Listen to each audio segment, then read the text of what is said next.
Welcome to our show, Obsessed, where we talk about cryptids, mythology, folklore, and whatever else we're currently obsessed with.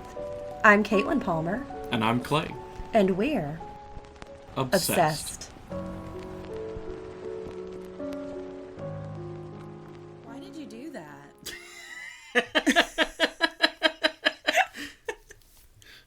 I mean, that's not for the podcast. I'm editing that out. Oh, okay.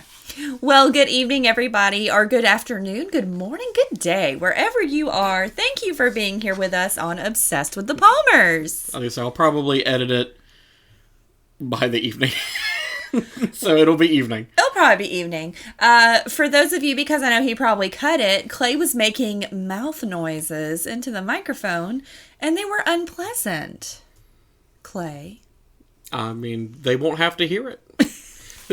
I'm removing all of it. They won't have to hear it. I'm not convinced he's going to remove them, guys. I'm sorry if he doesn't. I'm sorry, guys. I don't know. Guys. Oh, and hey, quick shout out to me. I've been promoting the podcast. I'm going to actually do a post after we get off of here. Oh. We still need to make that commercial for your TikTok. Oh, yeah, we do. Yeah, follow me on TikTok at Deskwench, DESKWENCH. There is some upcoming Obsessed with the Palmers stuff coming up. So On your TikTok? Yeah, that's where we're going to do it, right? Well, I mean, that's where we'll post the commercial, but I guess you won't really need to see the commercial for the show you're already listening to. Yeah, but it's fun. You won't want to miss it. It should be fun. You don't want to miss this. It's going to be really, really good. Speaking of things that are really, really good, you know those viral TikTok ice creams that look like a peach? And I just heard your phone vibrate. No, you didn't. But it looks like a peach, and it really, truly tastes like a peach. Not like a peach-flavored thing, okay? Like a peach. And that's important. And yes, they're a little expensive, but worth it. Worth it. Worth it to eat a peach, something that grows on trees for free. But it's like the creamy, icy, light, delicious, wonderful goodness that is that peach. It's so good. Why did you become Wisconsin? Because I'd like to be anywhere but here. I hate Mississippi. So, one of our beloved friends and listeners has children that listen to this podcast, and we're going to try to keep it PG-13. At least hold back on our big cuss words that we love so much. But not entirely. Not entirely. Like, we're still going to use them. I'm just setting realistic expectations. But we'll be better. For these 2 episodes. At least these next couple episodes. Because I think this one is going to appeal to our friends. And, I need to tell everybody, it was like 93 degrees today. Today was a hot day. I hated it. Do you know what the temperature was today in Connecticut? 65 degrees. That sounds nice. It sounds wonderful. Yeah, it's like what you set your AC to. Yeah, exactly. So, we're going to go back to Connecticut, at least in our dreams. If only on my podcast. That's copyright. No, it's not. We're gonna talk about a place, Clay. Okay. A place in Connecticut. Now, you told me you were going to be talking about pirates. There are pirates. There's pirates, hidden treasure, Native Americans, and not 1, not 2, but 3 curses. Is this the Goonies? No, we're talking about Charles Island, a thrice cursed island home to buried treasure and like a lot of birds. Let's get a lot into of it. birds.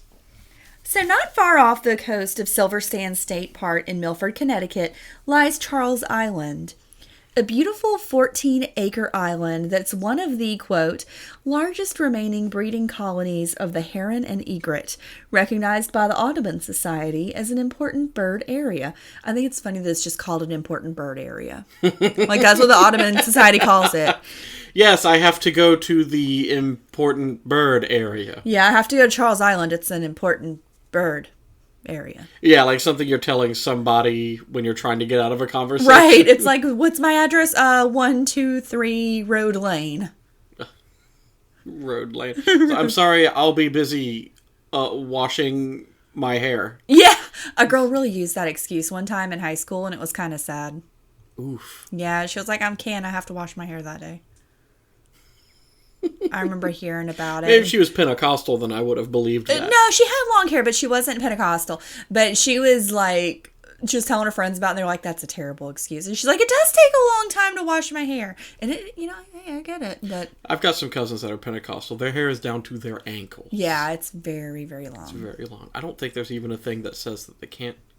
I think there was like some Bible passage that was like, a woman's hair is her veil. It's her glory, yeah. Her glory, yeah, something like that. And Pentecostals take things super serious in the Bible. They really focus on a couple of passages. They truly do. And that's okay. And if you're Pentecostal and you're listening, rock on. Yeah, shout out to all my pennies out there. All my pennies. So Charles Island, it's now managed by the DEP, which is Department of Energy and Environmental Protection, which is so cool. Yeah, it's a good acronym. It is. You can actually walk there from the mainland during low tide. It's connected by a walkable, they call it a tombolo, but it's aka a sandbar or a sandy isthmus.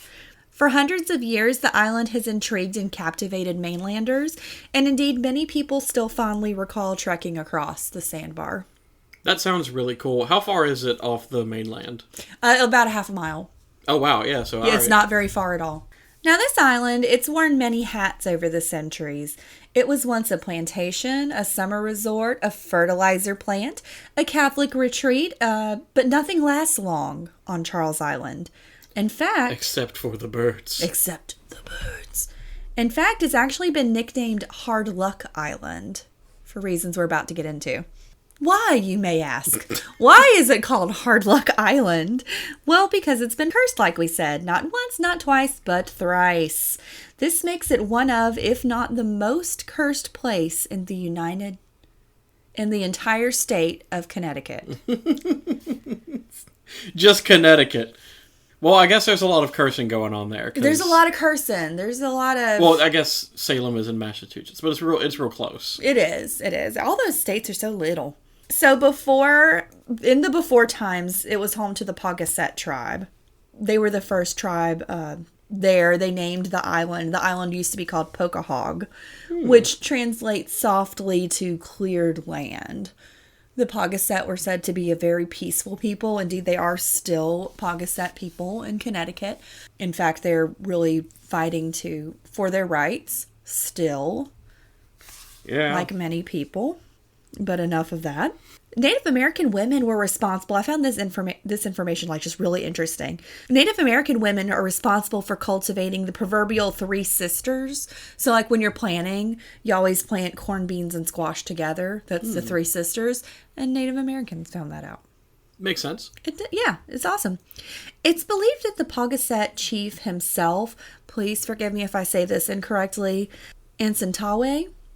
Let me see it. In Santaway? It's probably in Santaway. Okay.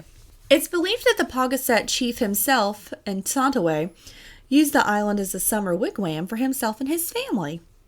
But then in 1639, who came along and ruined a good thing, Clay? Let me guess. Christopher Columbus. If you guessed white people, you're correct. The island was sold for the price of 6 coats, 10 blankets, 1 kettle, 12 hatchets, 12 hoes, pause for laugh, 2 dozen knives, a dozen small mirrors. Yeah, that's what that was sold for. So yeah, just a few things. What's the just price? A collection of stuff. Yeah, the terms were probably not clearly explained. Yeah. So before you say, well, they sold it. Did they? Yeah, exactly. If it wasn't under threat, then it was through subterfuge. Yeah, definitely. The town of Wepaquag, which is now Milford, as well as the island of Pocahog, was purchased from the chief. Stories vary. Of course, at this point, it's all legend.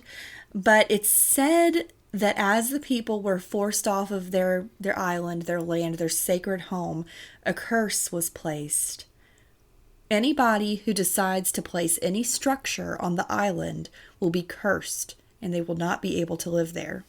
Indeed, the island changed hands 3 times in the next 17 years following the original 17? purchase. Yep, just 17 years from the original purchase. Then, in 1657, a little guy named Charles Deal came along and acquired the island with hopes of turning it into a tobacco plantation. This was permitted by authorities of the day as long as he didn't, quote, truck with the Indians, English or Dutch, or, quote, allow any wild sailors' parties. A sailor party sounds so dank. Dang. So unsavory. So, not for me. The plantation failed. We really don't know why, but we kind of do know why. Hint, curse. It was cursed. The second curse is my favorite curse, if you can have a curse. It's not. Please delete that. So, Captain William Kidd was an infamous Scottish pirate, and he visited Milford around 1699 on his way to Boston. He was once a royally commissioned sea captain whose job it was to hunt pirates. He was commissioned by the English government to hunt them, but a mix of misfortune, including a largely unsuccessful mission, growing unrest among his crew, and possible pressure from his financial backers to seize enemy ships, led Kidd down the very path he was meant to prevent. Oh, he became a pirate. He became a pirate. So he was a pirate hunter. It didn't work out for him, so he became a pirate. You were meant to destroy the pirates, not to become them. Right? But allegedly, he buried parts of his treasure in and around the area of Charles Island. Okay. He was later captured and sent to England, where he was executed. When asked for any final words, he replied, I have nothing to say except that I have been condemned by lies and wicked men. Kidd was then hanged at Execution Dock in Wapping, fantastic name for a town, where his body was left hanging in gibbets for 3 years as a grim warning to others who might turn to piracy. And actually, the first noose broke. They had to hang him twice. Oh. Isn't that horrible? It's pretty terrible. It's pretty terrible. There's all kinds of neat stories about Captain William Kidd. I kind of learned a little bit about him on the side. In fact, there's a lot of stories, like mainly children's books and folk legends about him, where he was innocent and was framed. See, he went to Boston to go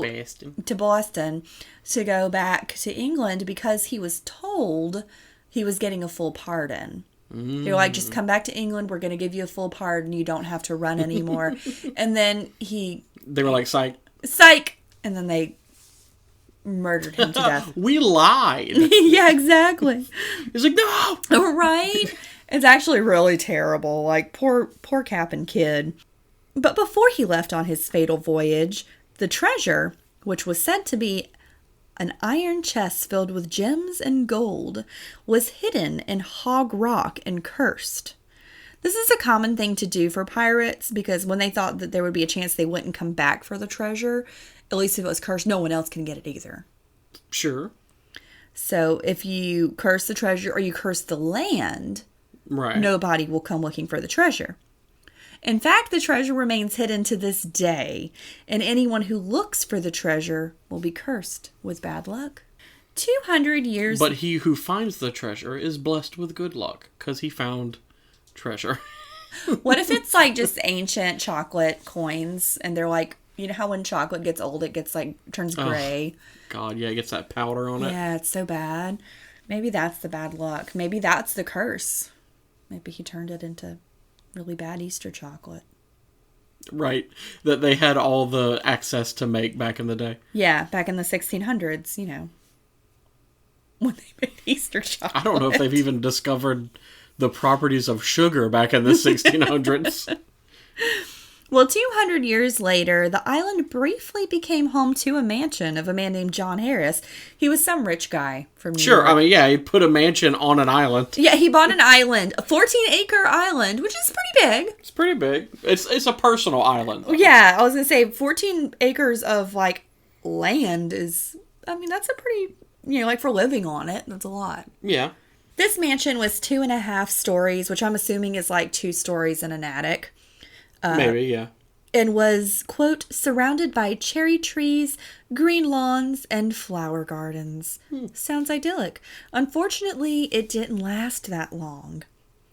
Then, in 1852, it was bought again by Eliza Pritchard, where it was transformed into the Island House Summer Resort, which was a tourist destination.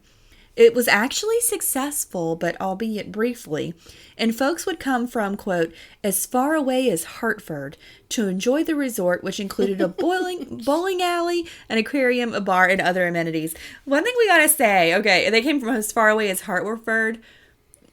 Which is not particularly far. It's not far, particularly far. I but, guess for the day it was, yeah, if you're not traveling 70 miles an hour in a car, pretty big trip. That's a pretty big trip. So, I mean, that's, for the time, that was pretty great.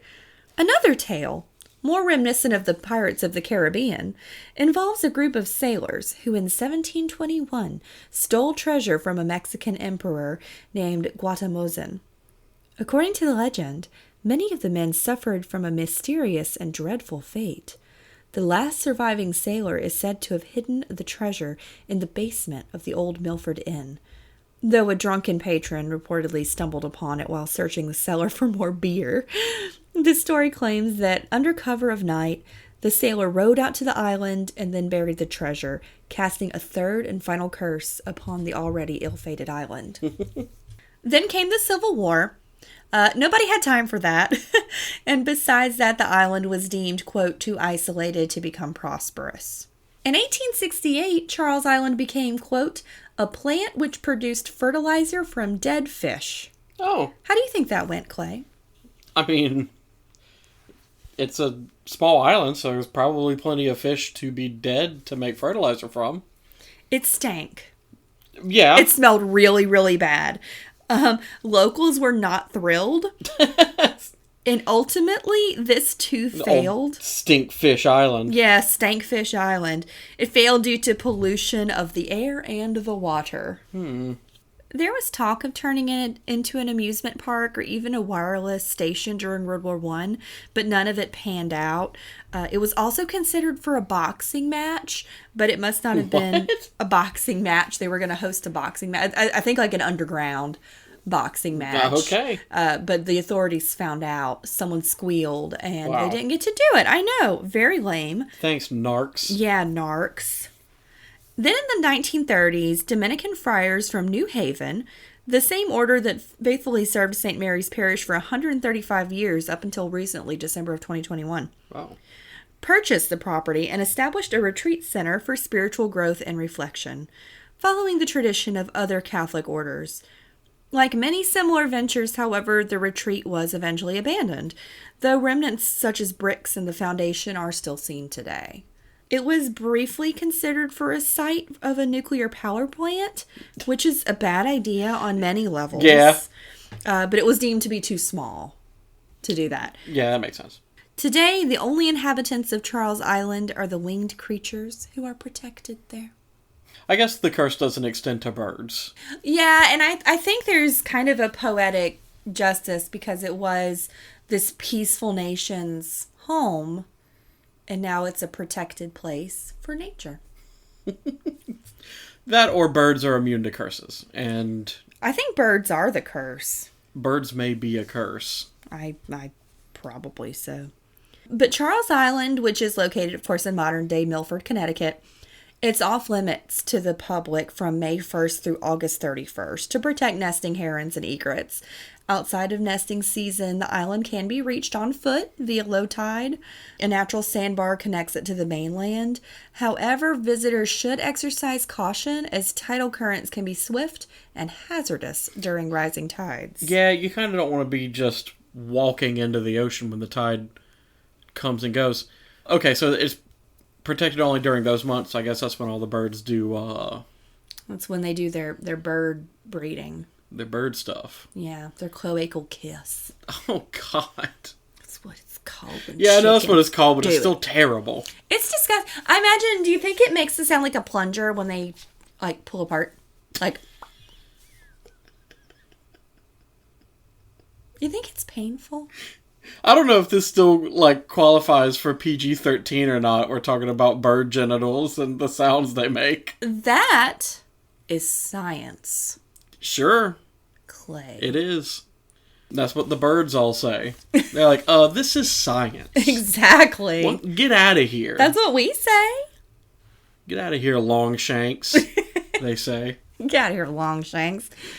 But, it's only accessible during those times. Outside of nesting season, the island can be, like we said, reached on foot via low tide. A natural sandbar connects it to the mainland. But be careful. Here's some things you should know when visiting Charles Island, Clay. Okay. It is closed seasonally to safeguard the nesting birds. Of course. You can walk, but only during low tide. You gotta be careful with the tides. You have to plan carefully and check tide schedules. Otherwise, you'll get abandoned. Yeah. Best case scenario, you get stuck on the island until the next tide. Worst case scenario, you are carted off to sea. Yeah. Or pirate ghosts come in and, There's also the third unfortunate outcome of being destroyed by pirate ghosts. Right? Which is kind of cool. Dense patches of poison ivy are very common on the island. Okay. So make sure you wear appropriate clothing and take precautions. It's part of Silver Sands State Park. Say Silver Sands State Park. Silver Sands State Park. I hate you. But it's a part of Silver Sands State Park, which is open daily from 8 until sunset, which is nice. But if you're not a Connecticut resident, you might have to pay a small fee to go on the island. I guess that's fair. It would be really cool to just be waiting at Ocean's Edge for a magical bridge to reveal itself to you around like sunset or whatever, where you walk out to this island. That's so magic. It's super cool. Sometimes nature does cool things. That is so cool. Would you visit Charles Island? Yeah. Absolutely, I would visit Charles Island. If I feel like a curse is coming upon me, I'll simply squawk. Tell us how you would squawk. Ah! Love it. It's foolproof. The pirate ghost can't get you. No, they'd be like, oh, that's a bird. See, my thing would be, okay, like, so, allegedly, according to the, if you look for the treasure, you'll get cursed. Because the land's cursed. I made a peacock noise, I just realized. Yeah, you dummy. A bird that's not even on Charles Island. Jesus. They're like, well, it is a bird, so I guess it's fine. So it works. It's fine. It's good enough. But, yeah, I would feel, even though I'm not there for the express, like, intent of looking for the treasure, you better believe every rock I see, I'd be like, I wonder if that's Hog Rock. Oh, I'm going to be looking for the treasure. I'm just going to be pretending to do bird stuff, like scratch at the dirt, right? Mm-hmm. I'm going to have these little shovels glued to the bottom of my shoe. Right, so you look more like a bird. Right. And I'm going to be walking around on the beach and occasionally just kind of fire off a quick, ah! And then scratch at the ground and be like, no treasure. And the ghosts are like, I keep thinking that's a dude. And then but no, he's a bird. That's a bird. The other ghost is like, nah, that's a bird. Yeah, man. I listen to him. And they hear me in the distance just, oh. It's like, it's a bird. I think my bird call would be like, caw, caw. They'd be like, that one's a human. Hold on. Now I'm starting to doubt the first bird. So yeah, next time we go up north, we'll have to go to Charles Island. Okay, I'll gather all the supplies I'll need. Okay. Next time we go up there, we will be going to Charles Island. So I look forward to that. I hope the fee is not too expensive. It's not. It's like $15 or $20. It's not bad. Yeah. Yeah, that probably goes right back into the island. It does. I mean, it's a conservation thing. I mean, Audubon is up there, so that's... Yeah, I'm fine with supporting a place that's helping birds, get it on. Why did you make that noise to birds getting it on? Let's get it on.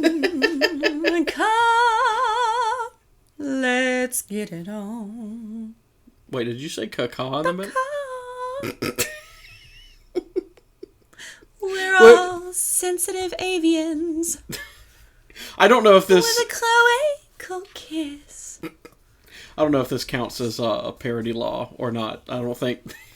I don't think we can get away with it. Understand me, Palmer. I don't think you've changed enough of the lyrics. We got to work on your bird call though if we're gonna go. Yeah. And not get cursed. What's your bird call, listener? What does it sound like? Listener? Yeah, don't send it to us in an email or like a voice message. Just kind of do it right there in your car, or like if you're on a bus or at work. Just go ahead and fire that one off. Yeah, just do it. Whatever just your bird noise is. Do it. Mine's good call. What's that bird that goes ooh ooh ooh ooh? I don't know. It's a mourning dove. Why did you ask me if you knew? Because I just remembered when I did it. But I hear I like them the almost birds every that just morning. kind of scream. No, I like the ooh ooh ooh ooh. Like a cockatiel, just. I follow this bird on TikTok, and she says, "Make pancakes, make pancakes." Right. Bake it. Little parrot. Yes, I love her so much. Make pancakes, make pancakes.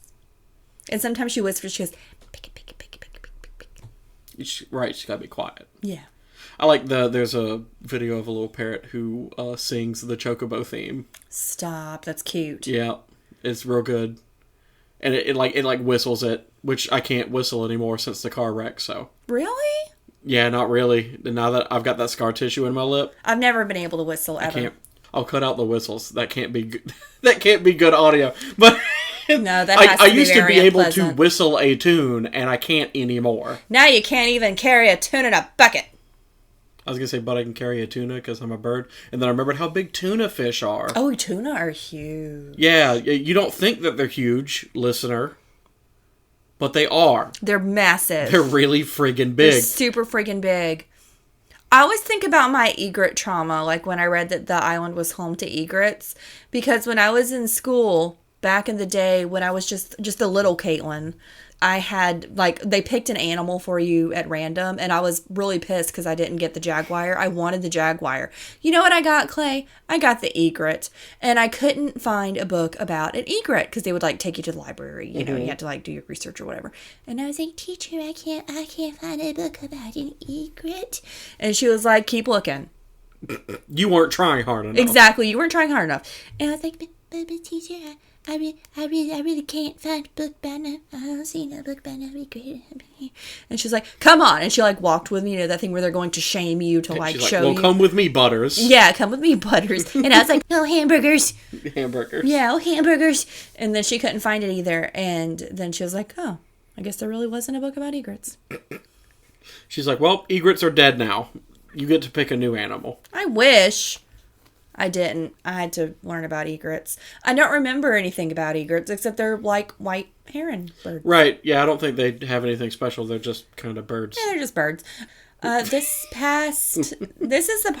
Caitlin's soapbox. I forgot I had a soapbox for this week. So last week was Veterinary Receptionist Week, which is very important to me. And I saw so many heartbreaking messages on the groups I'm in saying that their clinic didn't acknowledge them at all.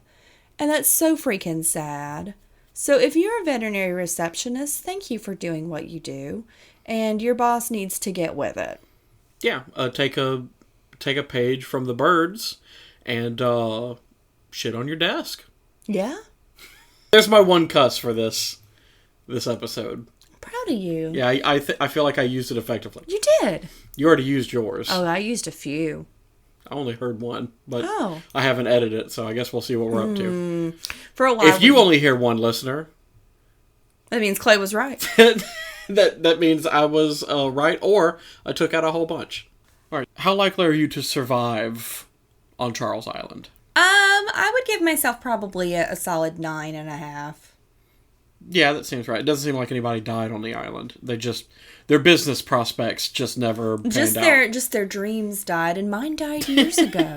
So I'm basically undead. Okay, well that one's easy. We both going with about a 9. How spooky is Charles Island? Ooh, the history is pretty spooky, but I imagine going to visit the island during the day is not spooky. Yeah, it sounds kind of nice. It sounds nice. It sounds historical and fascinating. And then there's ruins of the old retreat. Let's change it up a little bit then. Okay. We missed the tide, and we're stuck on Charles Island at night by ourselves. Oh, I'm pissing everywhere. You're pissing? So 3 spooky then? Is that? Or if I have to too stay spooky? overnight, I would say 2 spooky for me. 2 spooky? All right. I'd give it a. I think I'd just give it a regular a spoopy. Even overnight? Even overnight, yeah. Even with the ghost of William Kidd? But see, I feel like I could vibe with Captain Kidd. I'd be like, man, I'm sorry that happened to you. That was terrible. And he's he'd be like, it really sucked. I'd be like, I'm sorry, Cap. It sucked wicked bad. Did you know they had to hang me twice? I heard about that. I'm so sorry. I have some snacks. Do you guys still use gibbets? No, we don't. Now we just roast each other online. Sometimes we draw genitals on stuff. Even women do it. That's whack. It's so whack. All right, well, how... That's whack. Yeah, you did pick up on some lingo from the 90s. Yeah. Normally we'd ask how likely it is to exist, but obviously the island exists. The island definitely exists. How likely is it that the curses on the island truly exist? Okay, that is something that I do believe in. I feel like words are things. Words are things. Words are things. So if you speak it into existence, it certainly could. And a lot of tragedy happened on the island. All of those broken dreams. Yeah. If nothing else, the vibes are bad. So how likely is there to be a curse? I personally do believe in curses. What are you going to give it on our 1 to 10 scale, though? I would give it about an 8, 8.5. Think 8? Yeah. I think I'll split the evens. I'll say 5. Really? Yeah. Why don't you believe in curses? Because if it's that easy to just curse something, I would have cursed so many things and people at this point. Have you tried? I certainly have. Oh. There has been the intent to wish people to suffer, absolutely. But did you speak it into existence? I feel like I definitely spoke some words, for sure. I've actually heard you speak lots of terrible things. So yeah, maybe it's cursed. I don't know. That's what I'll say. I will say, if nothing else, the residual energy is bad, the vibes are bad, but now it's been reclaimed and it's a conservation place and it's beautiful. Just don't go looking for the treasure. Except that every rock I pass, You'd have to. I'd have to. I would always be thinking about it because That's the 4th curse. If you're on the island, you've got to look for the treasure. That's true. It feeds back into the other curses. Right. How likely are the birds on the island to actually be the cause of the curses, and the curses not be supernatural, but rather technological because it's aliens?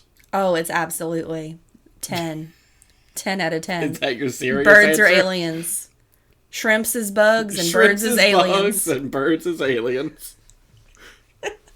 I'm going to say 0.